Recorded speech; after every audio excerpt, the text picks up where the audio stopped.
السلام عليكم ورحمة الله وبركاته. يلا بينا يا شباب نكمل حل من كتاب مندليف 2023 مراجعة نهائية. أسئلة الباب الأول كنا وقفنا عند السؤال رقم 10 بداية جزء التركيب الإلكتروني وحالات التأكسد. السؤال رقم 10 هنا بيقول لك يمتاز العنصران نقط ونقط بأن لهما حالات تأكسد موجب 2. ليهم حالة التأكسد موجب 2. مين العنصرين دول؟ لو ركزت في الإجابات هتلاقي كل الإجابات ألف وباء وجيم فيهم السكنديوم، والسكنديوم ملوش حالة تأكسد موجب 2، هو ليه حالة واحدة بس موجب 3، فأنا هستبعد ألف وب وجيم. تمام؟ يبقى الإجابة بتاعتي د. الخرسين فعلا ليه حالة واحدة موجب 2، وكذلك النحاس يقدر يعمل موجب 1 وموجب 2. تمام، يبقى الإجابة د. السؤال اللي بعده رقم 11 بيقول لك يتحد السكنديوم مع الكلور ويعطي المركب نقط. والله تقول لي استنى، كلور ده تكافؤ وحياتي، سكنديوم ما عندوش غير موجب 3، يبقى ال3 دي هتيجي هنا والواحد ده يجي هنا، يبقى المركب سكنديوم ومعاه كلور موجب 3 كده. دور على دي الإجابة. لو انت ركزت في الإجابات هتلاقي الإجابة بتاعتك رقم باء. طيب تمام، سؤال رقم 12 بيقول لك جميع العناصر الآتية ينتهي تركيبها الإلكتروني بN S2 وN ناقص 1 الدي فيها 10. كده هو بيتكلم عن العمود الأخير، يبقى الإجابة بتاعتك هتبقى الخرسين ينفع فمش هختاره، والكدميوم تحتيه ينفع فمش هختاره، والزئبق تحتيه في السلسلة الثالثة فمش هختاره. فالإجابة بتاعتي هتبقى ده اللي هو الذهب EU، لأن هو يا سبع في السؤال. لو أنت ركزت هو جاي لك في السؤال ما عدا، يعني عايز الإجابة الغلط، يعني كلهم ينتهوا بالتركيب ده ما عدا واحد بس. مين هو بقى ده؟ اللي هو EU اللي هو الذهب ده كان تبع مجموعة النحاس 1B. تمام، السؤال رقم 13 السؤال رقم 13 بيقول أيون عنصر انتقالي موجب 3 تركيبه الإلكتروني هو كده. يعني هو لما فقد 3 كان في الدي في 5 مفرد والاس ما فيهاش حاجة، يبقى رجع له انت كده بقى ال3 اللي فقدهم هيرجع 2 هنا وواحد هنا، هتبقى دي فيها 6 دي وهنا 2. طب ادي 2 وادي 6 يبقى 8 ضفها لل18 يبقى انت بتتكلم عن 26. مين العدد ده بقى؟ الاكس هو الحديد، يبقى الإجابة جيم. تمام، نروح للسؤال اللي بعده. السؤال رقم 14 بيقول لك جميع العناصر الآتية تعطي حالة تأكسد لا عند فقد جميع إلكترونات الفورس والثري دي ما عدا عنصر نقط. يعني مين اللي مش بيقدر يفقد كل الإلكترونات بتاعته؟ تقول لي السكندوم بيفقدهم موجب 3، الكروم يقدر يفقد لحد موجب 6 وهو في المجموعة السادسة، وكذلك المنجنيز أعلى حالة تأكسد يقدر يفقد لحد 7. إنما الكوبالت ده بعد الحديد فما يقدرش يفقد حالات التأكسد بتاعته كلها، اللي هما الاثنين اللي في الاس والسبعة اللي في الدي، يعني ما يقدرش يفقد 9. طيب يبقى الإجابة بتاعتك الكوبالت رقم د. سؤال رقم 15 بيقول لك العنصر الذي تركيبه الإلكتروني الخارجي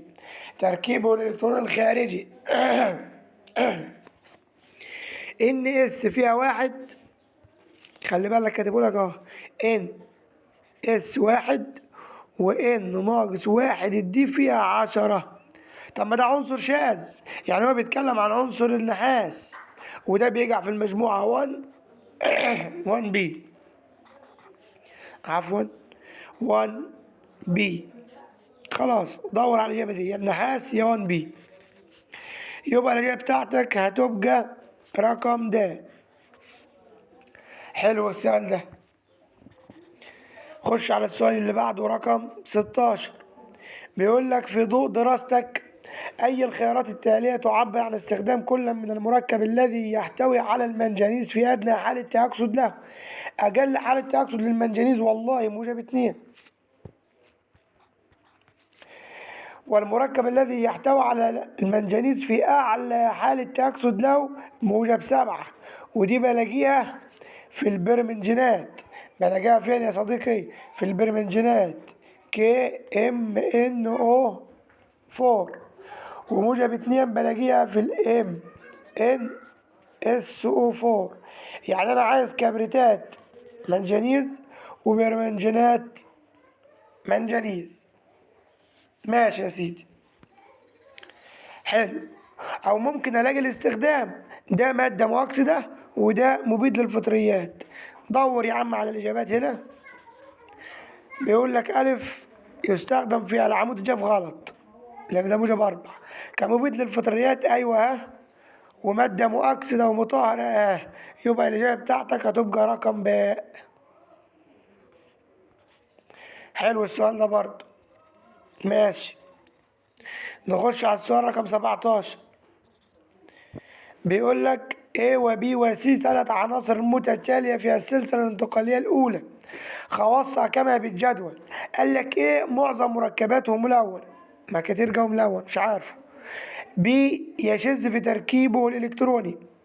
ماشي، يعني ده ممكن يكون النحاس وممكن يكون الكروم. يبقى أنا أعرف كده إن البي ده يا إما كروم يا إما نحاس. قال لك سي يعطي اعلى قيمه لحالات التاكسد بس. يبقى السي ده اتوضح كده ان هو منجنيز. يبقى انا عرفت ان البي ده كروم، استبعد على طول مين؟ النحاس. وكده عرفت ان الايه اصلا هو الفاناديوم. فانديوم او فاناديوم كروم منجنيز. ماشي، تعال نشوف الاجابات. بيقول لك في اي الخيارات التاليه صحيحه. قال لك أعلى حالة تأكسد للعنصر A و B تساوي موجب 5. طب A ماشي، إنما البي اللي هو الكروم لأ. يبقى أنا على طول كده هستبعد ألف. قال لك إيه مع الصلب تصنع منه أواني لحفظ الأحماض. لا غلط. جيم الحجم الذري للعنصر A اللي هو الفاناديوم أكبر من الحجم الذري للعنصر B. دي صح ودي إجابة مظبوطة. الحجم الذري هنا يا قلبي اللي هو نصف القطر، وأنا كنت عارف إن حجم الذري بيقل من أول السكنديوم لحد ما يثبت عند الكروم. فكده الفانديوم هنا أكبر حجم ذري من الكروم اللي هو بداية الثبات. ماشي.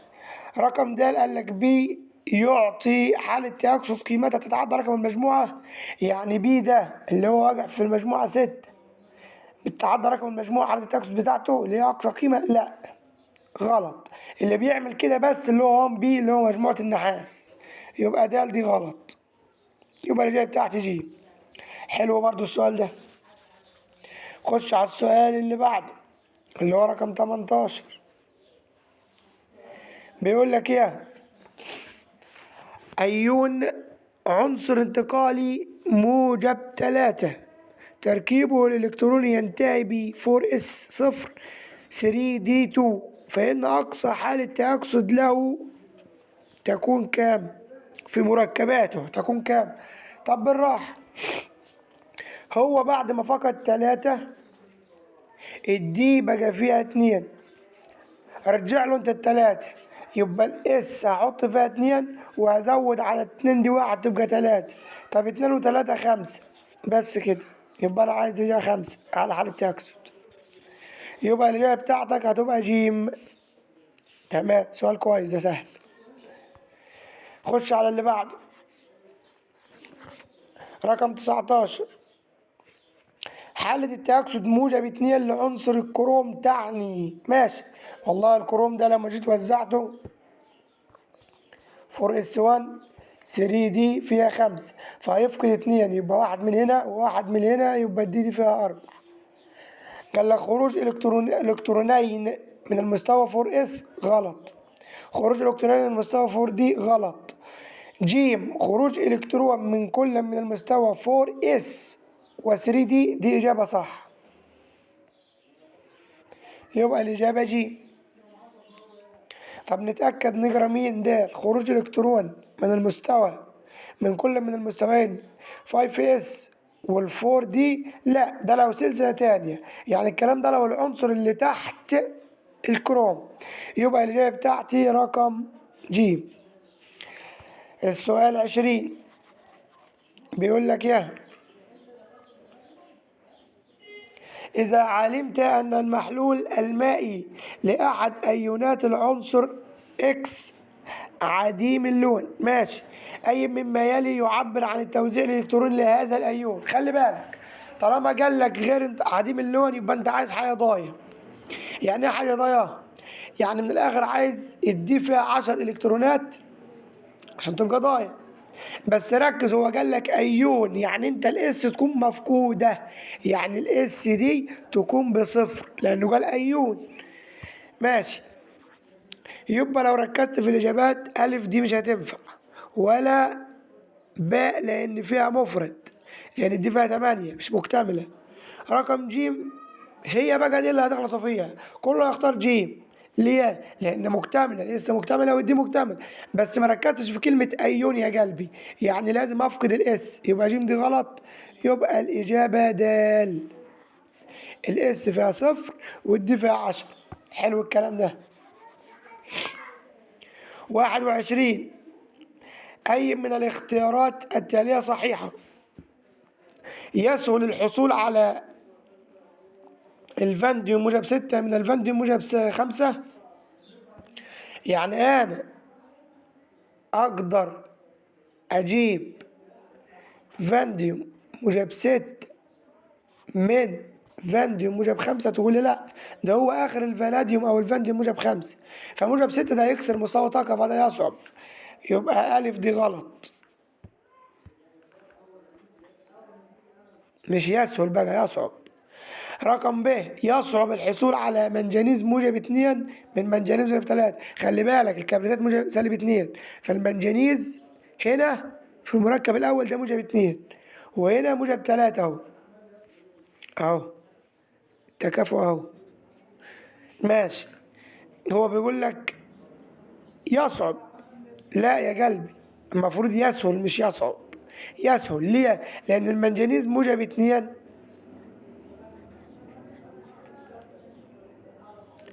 لما يفقد 2 هيفقد الاتنين اللي في الاس، هيتبقى في الدي 5، والدي 5 ده نصف ممتلئ، يبقى يسهل مش يصعب، يبقى دي غلط.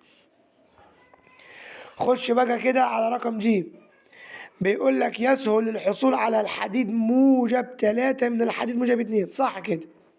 ليه بقى؟ لأن الحديد موجب 2 هيفقد 2 من الاس، وهيفقد أو هيفقد 2 بس من الاس، فهيبقى الدي فيها 6، يعني هيبقى معايا 4 مفرد. انما لو الباشا فقد 3 هيفقد الاتنين اللي في الاس، وهيفقد واحد من الستة اللي في الدي، يتبقى 5، فهيبقى معايا 5 مفرد، ده اكثر استقرارا نصف ممتلئ، يبقى الاجابة دي اللي صح. تمام تمام، يبقى الاجابة دي يا قلبي هي اللي صح، يعني انت الاجابة بتاعتك رقم ج. حلو الكلام. رقم 22 بيقول لك ايه في رقم 22؟ اكس عنصر انتقالي رئيسي يحتوي الايون اكس موجب 6 على الكترون واحد. يعني والله الباشا ده لما فقد 6 الدي بيجي فيها 1. طب يلا يا عم نكمل السؤال. قال لك في أي الحالات التالية يزداد جهد التأيون زيادة كبيرة؟ طب بالراحة، هو في 1 وفقد 6 يبقى هو أصلا كان في 7. طب تعالى وزع ال7، 4s2 3d5. حلو، يعني هو في 7 آخر يفقد 7، يبقى مين بقى اللي صعب جوي جوي جوي، يعني عايز جهد كبير جدا ان هو يفقد 8. بس كده. دور على الإجابات دي تحول من 7 ل8. هتلاقيها رقم ألف غلط، رقم باء. بس كده. خش على السؤال رقم 23. بيقول لك ايه؟ عنصر انتقالي اكس يقع في الدورة الرابعة، وفي حالة التأكسد موجب 3 يصبح المستوى الفرعي دي نصف ممتلئ بالإلكترونات. يعني هو لما فقد 3 الدي بقت فيها نصف ممتلئ، يعني بقي فيها 5. طيب ده الحديد. ليه؟ الحديد 26. فلو وزعت هتقول 4 اس 2 3 دي 6. فهو هيفقد 3، هيفقد من هنا 2 ومن هنا 1، يبقى دي فيها 5. يبقى بيتكلم عن الحديد. طب تعال نشوف الإجابات. الإجابات قال لك يتساوى كل من إكس وعنصر المنجنيز في قيمة العزم. غلط.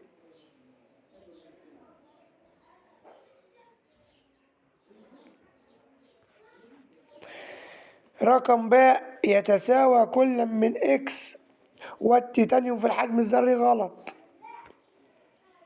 جيم قال لك الأكسيد اكس 2، ما انا عرفت اكس اللي هو حديد، يعني اف اي 2 او 3 يستخدم في الدهانات. مظبوط. الإجابة رقم ج. الإجابة رقم ج. ماشي يا سيدي. نخش طيب على السؤال اللي بعده 24. بيقول لك أقصى حالة تأكسد لعنصر التيتانيوم تظهر في المركب نقط. تقول لي استنى، والله العظيم والله أنا عارف إن التيتانيوم ده آخره يفقد 4، فهو لازم ألاقي موجب 4 أعلى حالة تأكسد.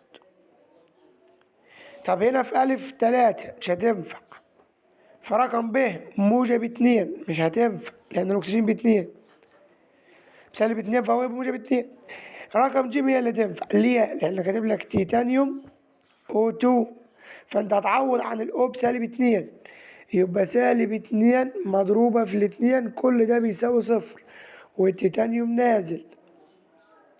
سالب 2 في 2 بسالب 4، تطلع بره بعد يساوي بموجب 4، وهي دي أقصى حالة، يبقى الإجابة ج. حلو. ماشي. الإجابة بتاعتك ج. السؤال اللي بعده 25. تنتج حالات التأكسد المختلفة لعناصر السلسلة الانتقالية الثانية. ركز، قال لك الثانية مش الأولى. بفقد إلكترونات أنهي مستوى بقى؟ طالما يا حبيبي سلسلة انتقالية تانية يبقى والله والله أنا عايز 5S و4D، يبقى الإجابة بتاعتك هتبقى رقم ج. ماشي. لأن السلسلة الأولى كنت بفقد في ال3D وال4S، تانية بزود واحد هنا وأزود واحد هنا. ماشي. 26. العنصر الانتقالي الذي يقع في الدورة الخامسة. قال لك دورة خامسة ويعطي حالة تأكسد موجب 1. طب استنى، هو دورة خامسة ويعطي حالة تأكسد موجب 1، مين هو ده؟ والله العظيم والله العظيم طالما قال لي دورة خامسة يبقى أنا عايز عنصر تحت النحاس، مفيش غيره هو الفضة. ماشي. هو دورة خامسة فعلا. السؤال رقم 27. التركيب الإلكتروني لأيون، أيون يعني فقط، أيون العنصر الانتقالي في المركب XCl3. XCl3 يعني والله ده موجب 3 ب4 إلكترونات مفردة، فإن العنصر إكس يقع في الجدول الدوري في المجموعة رقم، يعني هو والله في 4 مفرد بعد ما فقد 3. طب رجعهم له، هو معاه 4 مفرد، معاه 4 ورجع له ال3 اللي فقدهم، يبقى معاه 7 أصلا. 7 يبقى أنت تتكلم عن المنجنيز، وده يقع في المجموعة السابعة، يبقى الإجابة بتاعتك هتبقى رقم د. حلو السؤال ده. ماشي. السؤال اللي بعده رقم 28. إذا كان الشكل البياني التالي يعبر عن 3 عناصر متتالية من السلسلة الانتقالية الأولى وعدد تأكسدها في بعض مركباتها، أي من الخيارات التالية يعبر عن ترتيبها حسب درجة الانصهار؟ عايز ترتيب حسب درجة الانصهار يا غالي. كده أنت عايز تفتح كتاب المدرسة. ماشي. قال لك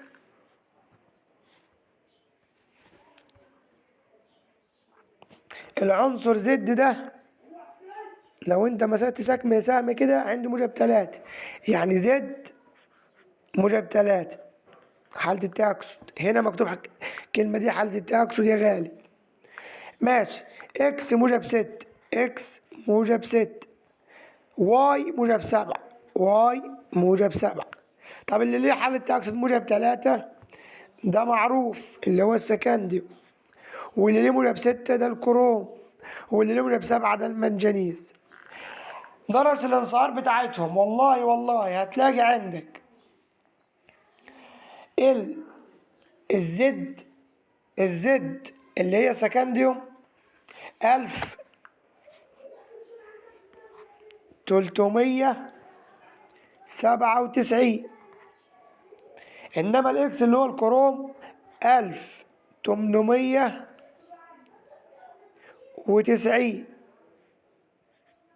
انما المنجنيز 1247.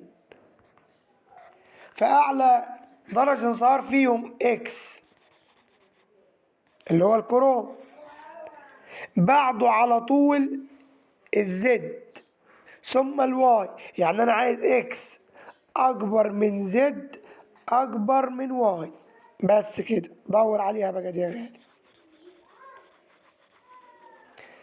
دور عليها يبقى هتلاقيها رقم جي. حلو. السؤال اللي بعده رقم 29. أي مما يأتي هو الأفضل عامل مؤكسد؟ خلي بالك، أفضل عامل مؤكسد يعني يحدث له، اكتبها حلو، يعني يحدث له اختزال، يعني يكتسب إلكترونات. ماشي. مين هو بقى ده اللي يختزل؟ تبص والله على الإجابات. منجنيز موجب 2 ده يقدر أكسده يبقى مش هينفع. المنجنيز كذرة يتأكسد يبقى مش هينفع. دال منجنيز من 5 أقدر أكسده لموجب 7 يبقى مش هينفع. إنما الوحيد اللي مقدرش أكسده هو الموجب 7، لأنه هو اللي يحدث ليه عملية اختزال، يعني هو يقل.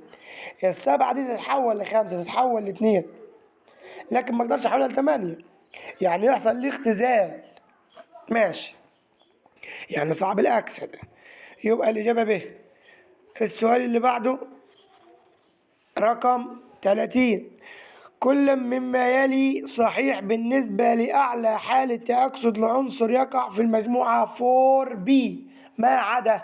خلي بالك قال لك ما عدا، قال لك ما عدا، و4B يعني بيتكلم عن التيتانيوم. ماشي. عايز غلط يعني.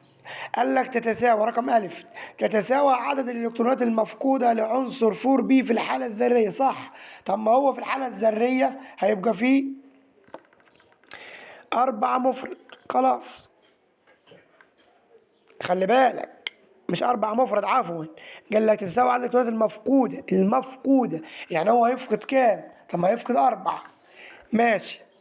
وفي الحالة الذرية يعني من غير على وضعه على توزيعه يعني، فهو كان 4s2 3d2، ادي 2 وادي 2 يبقى 4، وهو في موجب 4 يبقى دي مظبوطة، يبقى دي مش هختارها، دي صح مش هختارها.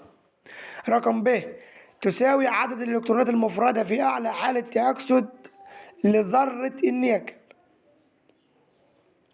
طب ما دي برضو صح.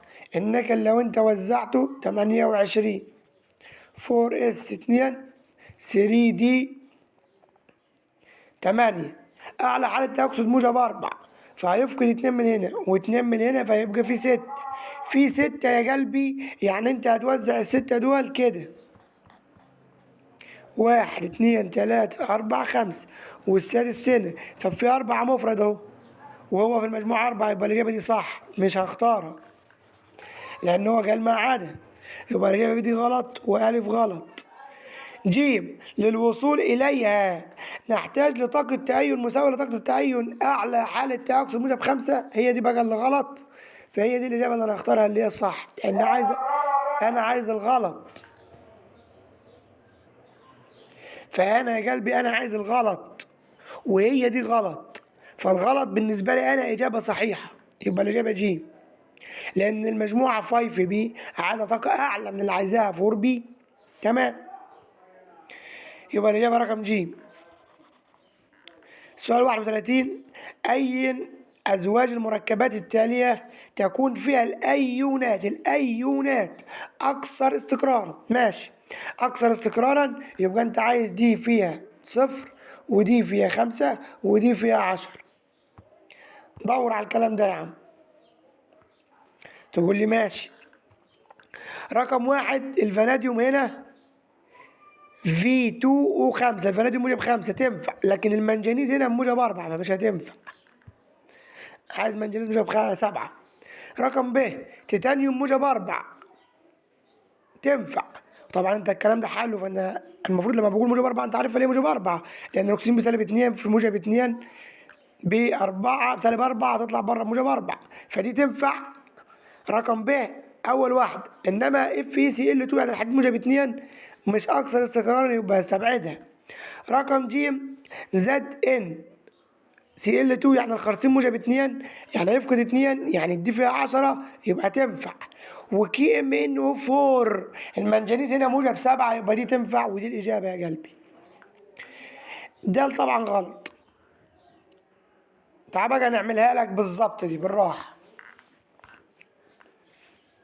لو انت مسكت الخرسين موجب 2 هيبقى ال4s2 وال3d 10، هيفقد ده يبقى دي فيها 10 مكتملة تنفع. طيب تعالى بقى نمسك مين؟ الKMnO4. KMnO4 الكيب 1 انا عايز الMn، الأو بسالب 2 مضروبة في 4، كل ده بيساوي 0 يساوي 0. ماشي، هنا زائد، نمسح ده، يبقى والله سالب 2 في 4 بسالب 8، هنا ما يساوي 0. Mn وهنا موجب 1، خلاص يا عم، موجب 1 وسالب 8 يبقى Mn سالب 7 يساوي 0. طلع دي بره، يبقى Mn ده ينزل زي ما هو، تساوي موجب 7، ودي الإجابة. يعني موجب 7؟ والله موجب 7 يا أستاذ، يعني الباشا ده هيفقد ال4s منها 2 وال3d فيها 5، فهيفقد ال2 وال5 يبقى فاقد ال7، يبقى دي بقت 0، ودي حالة استقرار. تمام، خش على السؤال اللي بعده.